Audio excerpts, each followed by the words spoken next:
Hi, this is Krishna Iyer with the Iyer think tank in Delray Beach. We're doing another podcast today on this book. It's a book by E. Fuller Torrey. It's one of two books I'm planning on reviewing. It's called The Death of Psychiatry. It's an excellent book on the U.S. healthcare system, the neo-Nazi Christian witch hunters of American medicine, the witch hunters that, are not abandoning the present models of psychiatry, even though they are seriously flawed. They do not fit into medical models, and they do not fit into proper medical cookie cutter algorithms. They are, basically flawed. They are, flawed with all sorts of problems. They are, fraught with all sorts of problems. They, are malleable. They break when you try to ascribe symptomatology. And, the whole goal, since the U.S. government has decided that it's not going to abandon American psychiatry, even though it is, witchcraft, it is witch hunters that are looking for exorcision, things to exorcise from, religious minorities, non-Christians, as well as immigrants. That is the goal of the American healthcare system. It is a witch hunting system looking for symptomatology to exorcise the devil from non-Christians who are religious minorities, Hindu, Muslims, and Buddhists, as well as immigrants in the United States. That is what the U.S. healthcare system has become. It has become, a terror for, non-Christians and, immigrants alike. It has become a terrorist sort of, exorcision by Christian, racist, neo-Nazis that seek to destroy immigrant health and immigrant happiness. And that is the only thing that it is. And we have full support. Okay, let me tell you, we have full support from Mr. Torrey, who talks very clearly and succinctly about the rumor mongering witch hunters of the American medical system. They are rumor-mongering witch hunters. They do nothing but, gossip to, come up with diagnoses that are incorrect and, label patients as, schizophrenic or manic depressive or hysterical or insane based solely on Christian witch hunting, neo-Nazi ideas. That is, ultimately what it is, and that is what we should, be understanding. So let us understand, let us continue with our discussion. We had started, methodically, and we had gone through very carefully and methodically the system of the origins of the medical model. It's the Middle Ages, Papal, Pope Innocent, irrational were sick. It's based on the idea that the irrational are sick and not and in need of, disease-breaking medicines or disease-breaking therapies. It is all lies. It is all propaganda. It's Christian witchcraft. It's Christian, witch hunting for, things that it needs to exorcise the devil from non-Christians. That is what it is being used for quite accurately. It is, trying to exorcise the devil from Hindus, Muslims, and Buddhists. And that is what the American medical system, the American psychiatric system is currently being used for. They are racist, Christian American neo-Nazi gangsters. They are American Christian neo-Nazi gangsters that are weaponizing the exorcision system of witch hunting, in psychiatry, in front of the international government, so that they can say that they know how to treat patients and they know how to subdue their immigrants. They know how to subdue their Hindus, Muslims, and Buddhists. That is their goal, and that is why they have this system. It is a poor system. It is a system of complete inaccuracy, complete fabrication of data, fabrication of diagnoses, and that is what Mr.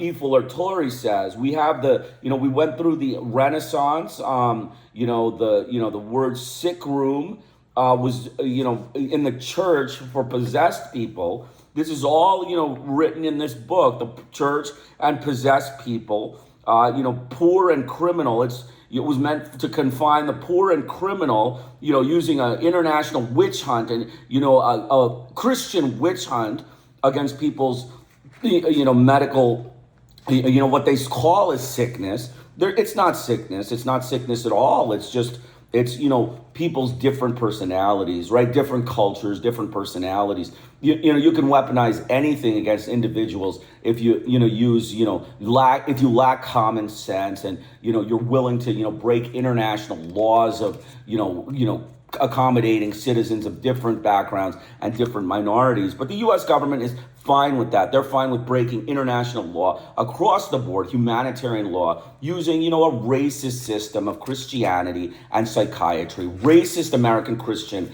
psychiatrists that, target non-Christians with exorcision of symptomatology, as if it's the devil. We know about the Massachusetts witchcraft trials. We know how they, condemned people to being witches because they were, having Huntington's chorea and they couldn't explain the symptomatology. Many things are like that, and many things in the care are like that. So let's talk about Mr. Freud.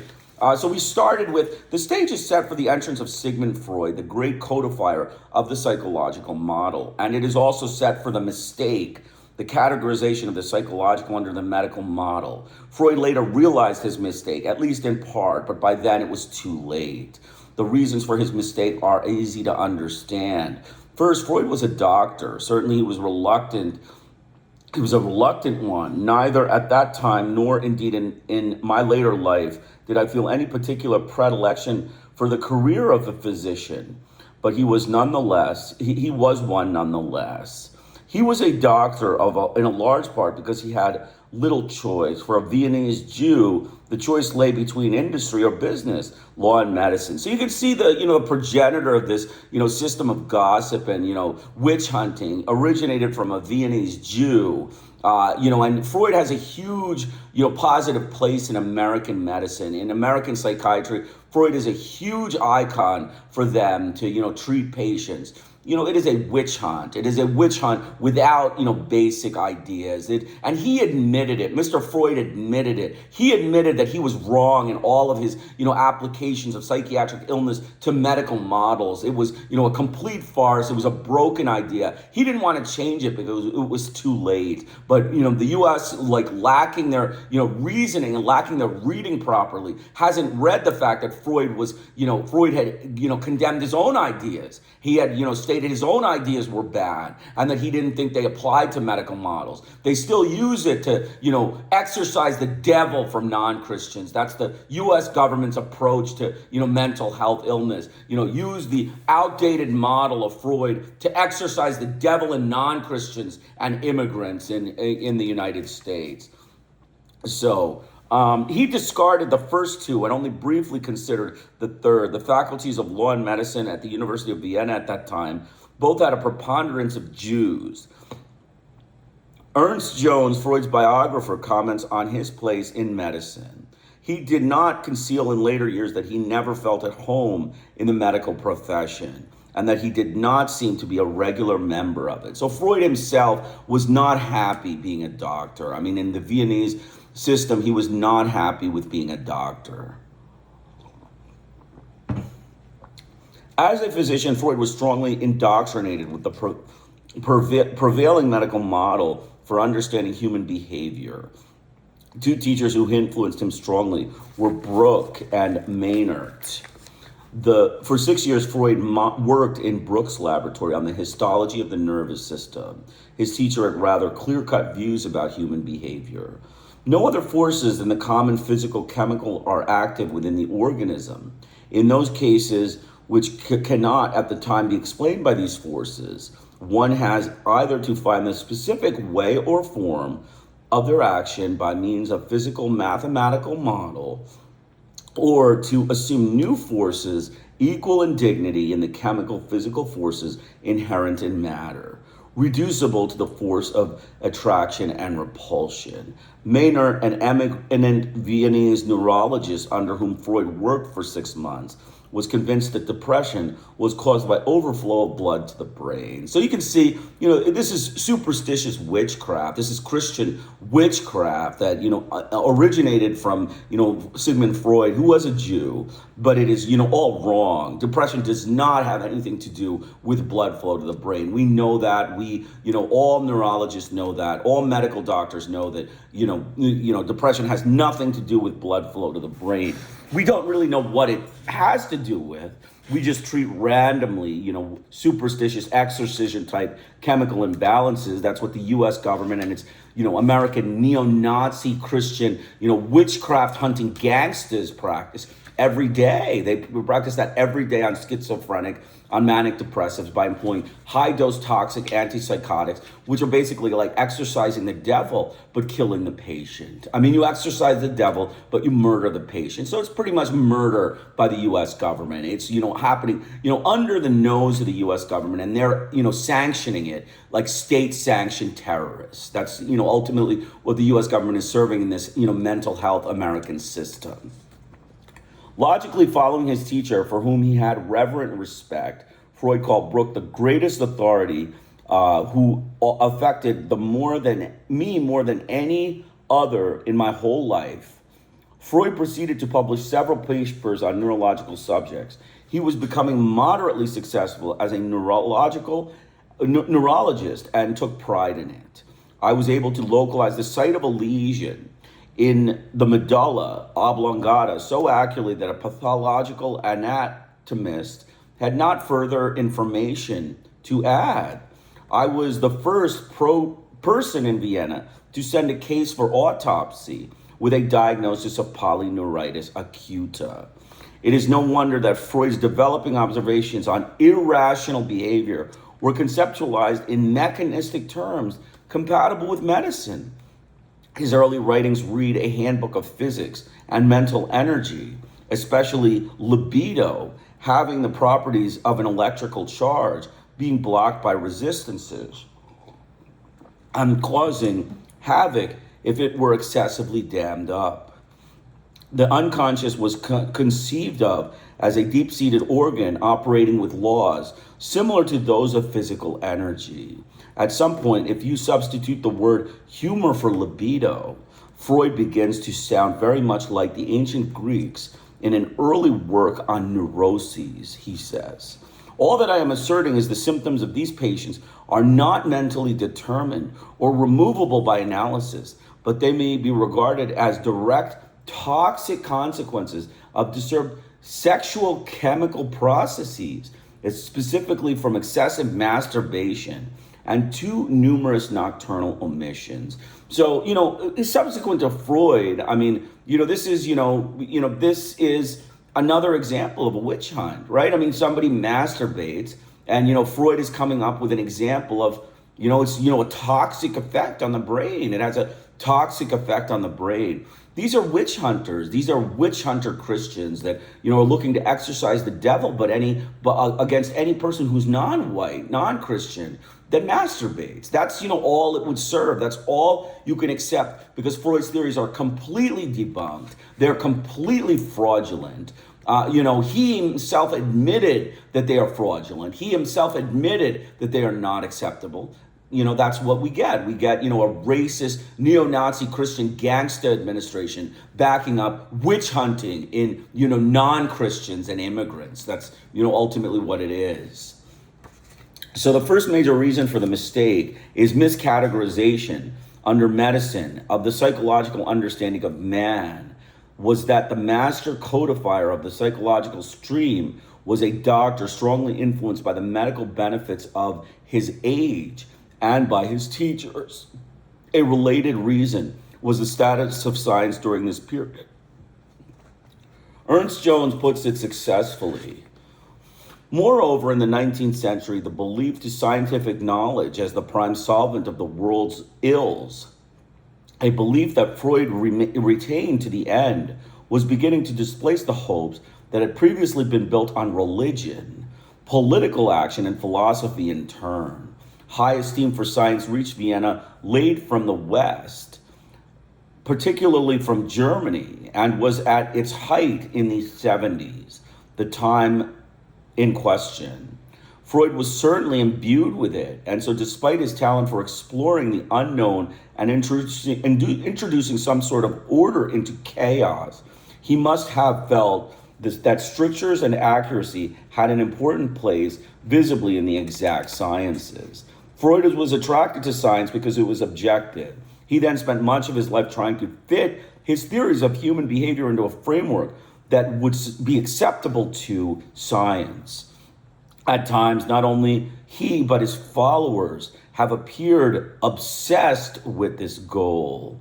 The failure of these efforts will become clear in later chapters. The net effect of the time, however, was to push the psychological stream further into the river of medicine, itself safely ensconced within science. So you can see that even though these were flawed theories, everything was, flawed and completely, they were obsessed with trying to codify this into medical science, and they weren't successful. And, his theories are all debunked. They're all fraudulent.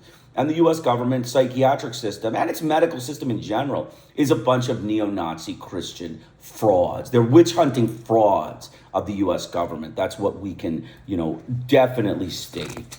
A third reason for the mistake was that much of Freud's early psychological theories concerned hysteria, a condition which mimics medical conditions. For instance, both an hysterical paralysis and a true paralysis are seen outwardly as an inability to walk. There is similarity. There, the similarity ends. There is a vast difference between a person who cannot walk because of a conflict over his job and one who cannot walk because of a brain damage. One can speculate on other reasons why Freud made the mistake of miscategorizing his psychological theories, but they are less important. Though he did not feel at home in medicine, neither did he want to leave it. Doctors were held in very high esteem in Vienna in this period, and it was not unusual to have streets named after them. Furthermore, his theories with the emphasis on sex were having a hard enough time making any inroads toward respectability in Victorian Vienna. At least medicine afforded them a modicum of protection. It is also significant that the men who had the greatest influence on the growth and thought of physicians, Bruck, Miner, Brewer, and later Charcot and Genet. Did Freud have a choice? It is very easy to look and say that Freud made a mistake by categorizing his psychological theories of human behavior under medicine. But in order to make a mistake, the element of choice must be present. If Freud had not tried to fit his theories into medicine, what else might he have done with them? One possibility is that he might have started a new discipline altogether. He was not completely alone in new explanations of human behavior. By 1880, there were at least 7 books already written in Europe on the unconscious. But to expect Freud, who have stood by himself and to have fought for his theories and a new discipline, is probably unrealistic. Freud was, after all, a Jew in anti-Semitic Catholic Vienna. Moreover, his theories centered on the importance of sex, and this was also Victorian Vienna. Combined with the attraction he felt towards science and the influence of his doctor teachers, Freud would have had to be extraordinarily perspicacious, brave, or masochistic to have tried to promote his theories of a separate discipline. A logical alternative might have been philosophy. Freud was, by his own admission, strongly attracted to the field. In fact, during his first 2 years of medical school, he electively took 5 courses in philosophy, all under Brentano. In later years, he acknowledged his debt to such philosophers as Fechner, Schopenhauer, and Nietzsche. Brentano was a well-known professor of philosophy and psychology at the University of Vienna. If Freud had studied under someone else, he might have considered philosophy as an alternative home for his theories. As it turned out, however, Brentano strongly believed that both philosophy and psychology were part of science and that they could be fully accepted as science as soon as they could be proven to be based upon universal truths, quote unquote. For Freud, then, it would be nonsensical to have tried to fit his theories into a framework of philosophy if the framework itself was simply going to be subsumed within natural science. It made more sense and was easier to keep the theories within natural science from the beginning. Religion was another possible framework, but not a very attractive one for Freud. He was a nominal Jew, but not fanatical enough to try to interpret his theories as revealed truth. And certainly the Catholicism of Habsburg Vienna was less than amenable toward his theories of human behavior, which emphasized human sexuality. Moreover, religion was still linked with theories of possession, devils, and demands as explanations for the illogical behavior, and was therefore in complete disrepute among serious students of human behavior. Finally, it might be thought that education would have offered a refuge for Freud's theories. He was, after all, talking of learning about yourself, and there was a precedent as Janet in Paris was evolving therapies of emotional re-education and teaching patients how to live. Even in Vienna, Jacob Bernays, the uncle of Freud's future wife, had published a book in 1880 on Aristotle's concept of the theater as a cathartic learning experience. But Freud's personal education was such that by no stretch of the imagination could his theories fit into this framework. He was exposed exclusively to classic Aristotelian realism and Catholic Thomism. His final high school examination consisted of translations from German to Latin, Latin to German, Greek to German, mathematics, and an essay. His major non-medical teacher at the university, Brentano, was also an ex-Catholic who still followed the teaching methods of Aquinas. One of the philosophy courses which Freud took electively was Brentano's course on Aristotle and logic. For Freud, then, education was simply a way of transmitting knowledge about things. It was not concerned with knowledge about people or knowledge about self. John Dewey, experimentation and progressive education were many years and many miles away. In summary, it appears that Freud did have a choice of alternative frameworks within which to place his evolving theories of human behavior. None of them, however, offered a very attractive option, and his mistake in choosing medicine is certainly an understandable one. What has been the mistake? Why has been the mistake perpetuated? The ring was closing. Before Freud, the irrational behaviors of madmen had been quite firmly categorized as disease. Now Freud claimed his new theories and methods were also part of medicine, so that hysterics too were categorized as sick. It remained for his followers to apply his methods to a whole series of individuals who exhibited irrational behavior, each of whom had earned the label of sick if the methods showed any promise. The circle was closed by Harry Stack Sullivan in the 20th century when he took Freud's methods and turned them back on the original sick people, the madmen, mostly schizophrenics. His claim of success at curing these individuals effectively closed off discussions of whether psychological theories and methods were part of medicine. They have been proven to be so. Irrational behavior was disease, and changing such behavior was medicine. It is useful to trace the development which helped close the ring. Certainly, there were counterforces at all times trying to open up the categorization for questioning. For instance, Grodek, one of the early influential psychoanalysts, lectured patients together on Saturday mornings in Zurich, suggesting he was doing was education, and Freud's followers numbered non-physicians among the more important from the very beginning. Two of his original six inner circle, Hans Sachs and Otto Rank, were not doctors, nor were Theodor Reich, Anna Freud, Melanie Klein, Ernst Christ, Octor Pfister, August Ochern, and many others. But the forces tending to keep irrational behavior categorized within the medical stream were powerful. The most important of these are summarized. Further medical discoveries. Ever since the end of the 20th century, there has been a series of medical discourses which has suggested that human behavior would ultimately be explained simply as abnormal brain function. The effect of these discoveries has reason to reaffirm the medical model and to tantalize the student of human behavior with promises of ultimate truth, if only he would follow the medical path. Syphilis was one of the greatest of these promises. In the late 19th century, it postulated that there was a disease of the brain that would explain the irrational behavior found among advanced cases of syphilis. In 1905, the spirochete was identified in the genital lesion, and in 1913 was shown to be present in the brain. The next 30 years saw the development of a series of cures for it, culminating in penicillin. The promise was seductive.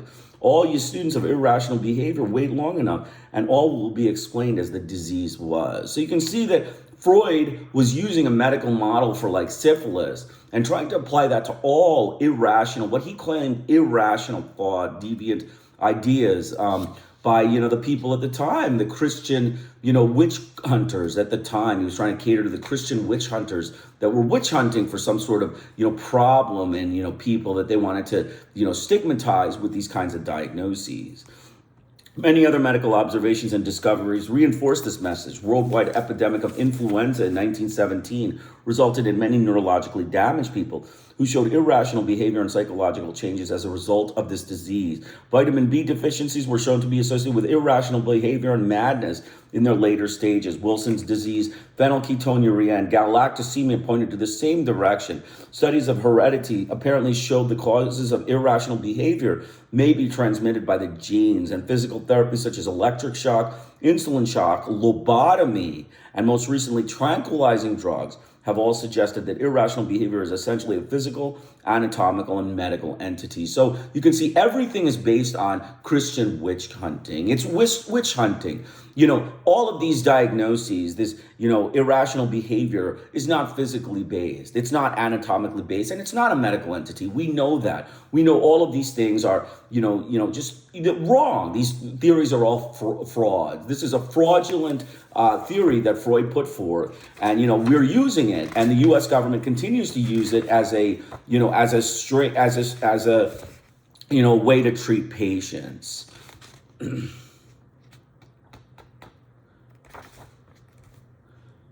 Okay, so Kraepelinian classification, we're going to skip a section. I'm going to skip the section on psychosomatic medicine and go to Kraepelinian classification. As noted above, once irrational behavior has been firmly classified, it made it easier to gain admission to medicine. The system of classification has remained in use, though useless, up to the present, and it has reinforced the medical model. There's a Rumpelstiltskin mentality connected to its use. If you can name it, then you can understand it. But its effect is to make these disease categories, quote unquote, of irrational behavior inviolate. Anyone who has doubted the irrational behavior as disease has only to look at the international classification as disease, find the correct code number for the behavior, and his doubts will be erased. Mental hygiene and child guidance movements. These two movements in the first 3 decades of 20th century, the second being logical outgrowth of first, both were an attempt to carry over the principles of public health to the field of psychiatry. Public health had shown great promise in decreasing such dread diseases as typhoid and TB. Why shouldn't it be equally effective in preventing diseases of irrational behavior as well? The promise of these two movements reinforced the medical model, and it is now only now that we are beginning to realize that they were Pied Pipers, or they were all lies. Irrational behavior cannot be prevented at all in the same sense that a medical model of disease. Now, the Flexner report is important. It's basically a report by American medicine. It's, influenced of American medicine. Approved medical schools were cut in half, and professional standards were rigidified because of the quacks and semi-trained doctors that were practicing medicine in the United States. Now, it was a witch hunt. It was a witch hunt because American psychiatry, tried to fanatically get itself incorporated into American medicine. Like A.A. Brill even went to the New York legislature to get a bill passed against lay analysts in 1926, like people who are therapists who are not doctors. And the desire for acceptance lasted through World War II. So the U.S. has been, fixated on keeping prestige in the medical profession. It has been a prestige, magnet. They are prestige magnets. And that is like, most white, Christian gangsters, neo-Nazi gangsters. They're, witch hunting gangsters. They're witch hunting, doctors, witch hunting psychiatrists for, exorcising the devil from immigrant patients and religious minorities. Obviously that, forcing the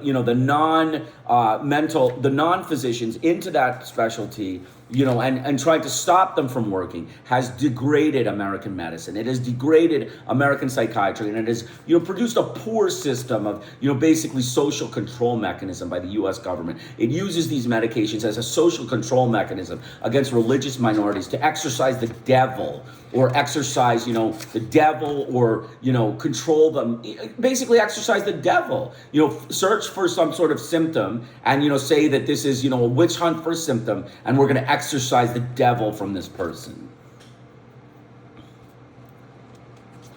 So I'm going to skip the alternatives were not successful. The alternatives were not helpful and not attractive.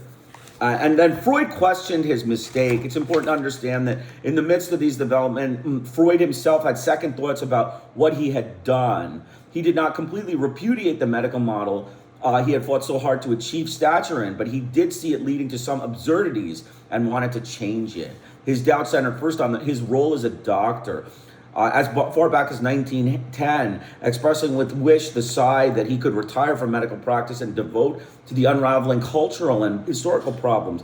Ultimately, the great problem of how man came to be what it was, he wanted to do that. Stuart Hughes also contends that Freud, later in life, he's a historian, had doubts about the rigid scientific view of man that he assumed earlier in his career. The positivist vocabulary remained, but the positivist mentality had largely slowed off. Freud was starting to see human behavior as not merely mechanistic and determined to pure laws of natural science. Freud clung to the belief that he was a scientist first and foremost, though clearly the evolution of his thought was making it increasingly difficult to hold such a narrow base. It was the controversy over lay analysis that most clearly brought on Freud's doubts about the medical model. Non-physician lay analysis had been important in the development of his theories from the beginning. These people were not doctors, yet they were practicing psychoanalysis and making major contributions to Freud's psychological theories. He realized something was wrong with his medical model and fought bitterly for the acceptance of lay analysis. His fight most keenly engaged Freud's interest and indeed emotions during the last phase of his life. He never changed his mind. 1 year before his death, he affirmed it. The fact, I have never repudiated these views, and I insist on them even more intensely than before. Jones said Freud believed it was a matter of indifference whether intending candidates for psychoanalysis training held a medical qualification or not. He didn't believe they needed a medical qualification.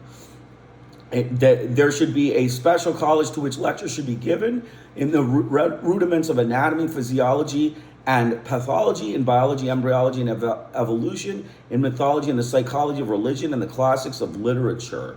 Freud lost this fight. He lost it partly because the forces mentioned above, especially the influence of the Flexner Report on American psychiatry. At one point, American psychoanalysis even threatened to withdraw from the International Association over the issue. And with the decimation of European psychoanalysis during World War II, the field was left to the Americans. But Freud lost also because of his logical inconsistencies of his own thought. He wanted lay analysis, yet could not give up the security of his medical model. He recognized his mistake and saw the problems arising from it. But in the end, he was too firmly wedded in his original paradigm to let go. Why is psychiatry dying now? Given the long and multiple history of how irrational behavior came to be categorized and perpetuated as a mental disease, why should things be changing now? Why is psychiatry, the medical model of human behavior, dying? The main answer comprises the substance of the next 5 chapters. The medical model of human behavior, when carried to logical conclusions, is both nonsensical and malfunctional.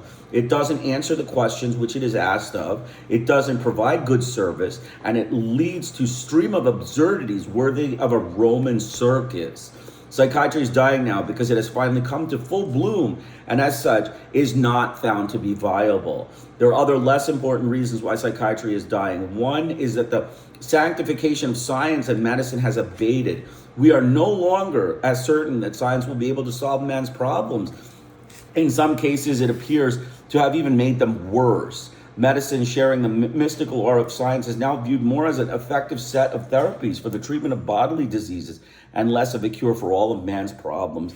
Furthermore, 2 staunch defenders of the medical model, the Kraepelinian system and classification in psychosomatic medicine, are both in decline. Neither has realized the promise of its youth, and both now find themselves quietly dreaming of their past days of glory. Another defender, the mental hygiene movement, has evolved into the community mental health movement.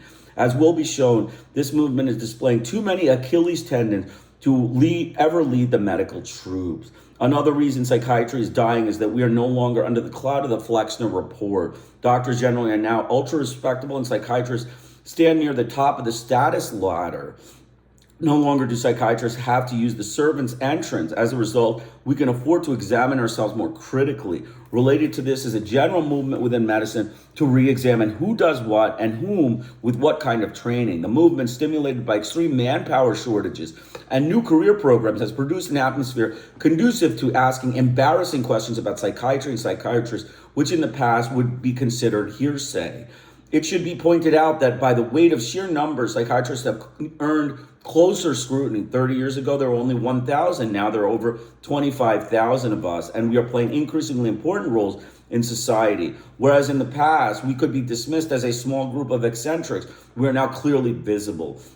With this visibility has come invisible questions as to what we do. Finally, it should be repeated that the medical model cannot die until there are viable alternatives. As will be shown in part 2 of this book, a modified educational model is one such possibility. Perhaps then psychiatry is presently dying because the people for the first time are becoming aware of the possibilities of other models to explain irrational human behavior. So you can see that, basically Mr. Torrey goes through nicely, the failure of the medical model, the failure of Sigmund Freud and his medical model in psychiatry. Basically they, have not successfully replaced the model. They have not successfully replaced the model. They still see psychiatric illness in the setting of a medical problem. And, that sort of medical problem is, what they try to treat. They try to treat a medical problem. And it's exorcision. It's basically, Christian witchcraft, U.S. neo-Nazi Christian doctors, practicing witchcraft against immigrant and, religious minorities. That's basically what it is. Applying exorcision of the devil to non-immigrants, to non-religious minorities, to religious minorities, applying exorcision of the devil to non-Christians, to, racist, gangster, neo-Nazi approach to non-Christians, applying exorcision to non-Christians, exercising their irrational behavior, quote unquote, irrational behavior to non-Christians. That is why it is dying. It is a system of, social control by U.S. doctors, American medicine, and the racist neo-Nazi American gangsters of the U.S. government. And that is what it goes down as. And again, I will go through these chapters. I think it's an excellent book. I might skip little sections. I advise you read the book. I will put the book name in the subheading. And I hope you enjoyed this podcast. I will be back later with, a broadcast on the Iran war. Hopefully you will enjoy it. Thank you very much. Krishna Iyer with the Iyer Think Tank in Delray Beach. Have a great day.